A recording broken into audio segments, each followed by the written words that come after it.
étudier l'intersection de la parabole avec la droite d'équation y égale 3x moins 2. Alors là, ça c'est du grand classique, c'est pareil.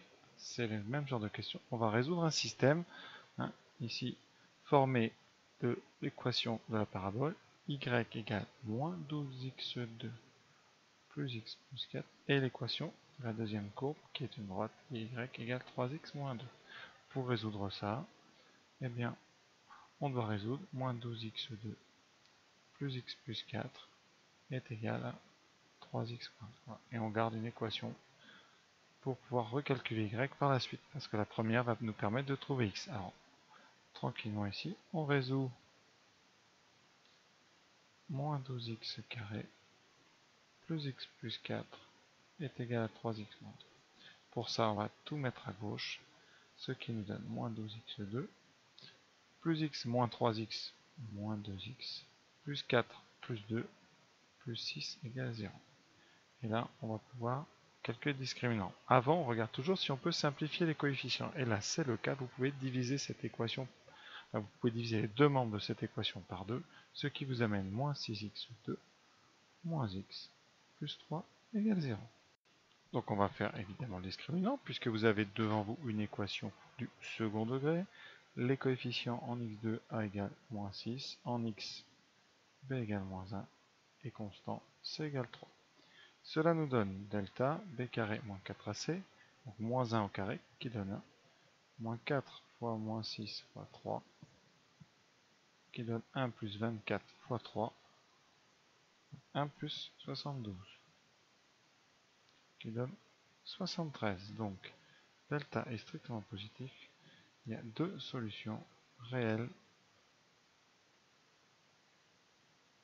différentes. Alors la première solution, on ne va pas l'appeler x1, puisque x1 est déjà pris dans la première question. On en est maintenant à x5. x5 c'est moins b, donc moins 1, moins racine carrée de 73, divisé par 2 fois a, donc moins 12.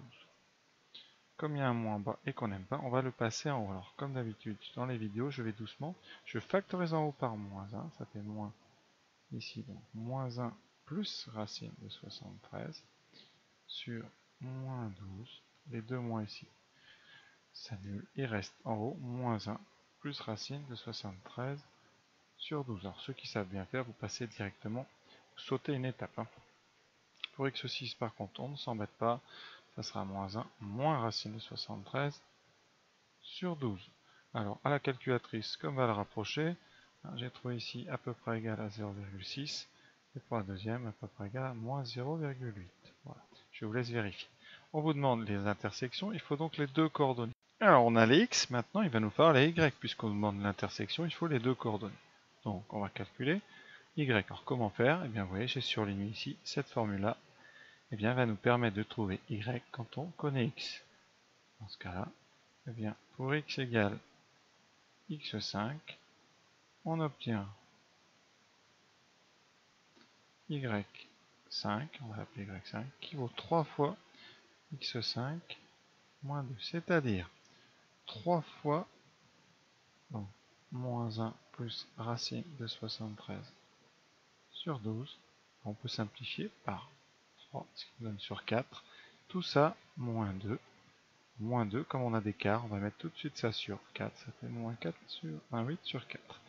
Et on obtient moins 1, moins 8, moins 9, plus racine de 73 sur 4. Et ensuite, on fait pareil. Pour x égale x6, y va être égal à y6. Ça sera 3x6 moins 2, c'est-à-dire 3 fois moins 1 moins racine de 73 sur 12 pour l'instant, moins, je vais faire comme tout à l'heure, moins 8 sur 4. Alors, attention, ne changez pas uniquement ce signe parce qu'il se passe un peu de choses, donc là, il faut tout faire. Conséquence, on aura donc ici sur 4, puisque là, encore une fois, ça se simplifie. Vous aurez moins 1, moins 8, ici, moins 9, moins racine de 73. Donc, alors, on aurait pu, certains changent direct, mais faites attention comme ça, quand on remplace dans les fonctions affines, parfois, il y a plus qu'un seul changement au niveau des signes. Donc méfiance, hein, il vaut mieux vérifier. Donc voilà, l'exercice est fait. Ah, pardon, il faut calculer la rapprochée de y ici, donc calculatrice. Voilà, j'ai fait les calculs que vous pouvez faire vous-même. Hein. Donc on trouve moins 4,38 et moins 0,11. J'écris ça, donc à peu près moins 4,4 et à peu près moins 0,11. Alors tout de suite, on va regarder hein, sur le dessin ce que ça donne. Mais avant, on conclut, bilan. Donc P couple à droite l'équation y égale 3x moins 2 en 2 points de coordonnées. Alors comme vous leur avez donné des noms, c'est l'avantage. C'est donc x5, y5 et x6, y6. Et on va vérifier tout de suite sur le dessin qu'on ne dit pas n'importe quoi. Alors voilà la courbe. Hein. Donc vous avez votre parabole ici. La droite d'équation ici, y égale 3x moins 2. Donc vous voyez, dans la fenêtre d'algèbre, on a bien 3x moins 2. On a bien ici la bonne fonction pour f. Et vous avez deux points d'intersection qui sont, alors je vais les mettre en gros pour qu'on puisse bien voir ici et là. Alors, comme abscisse, eh bien, vous voyez, on envoie ça ici. On trouve bien à peu près moins 0,8. Et au niveau des y, on trouve moins 4, quelque chose. Moins 4,4, c'est bien ce qu'on avait ici. Donc c'est très bien. Pour le deuxième, on est très près de l'axe. Au niveau de l'abscisse, c'est à peu près 0,6. C'est bien ce qu'on a ici. Et au niveau des y, c'est très bas. Et on a trouvé moins 0,11. Donc voilà, jusqu'à présent, on est très bien. Dernière question, ce qu'on appelle les positions relatives. Alors, on vous parle de f de x moins 3x moins 2. Et si vous calculez, on tombe sur quoi? Sur quelque chose que vous connaissez déjà.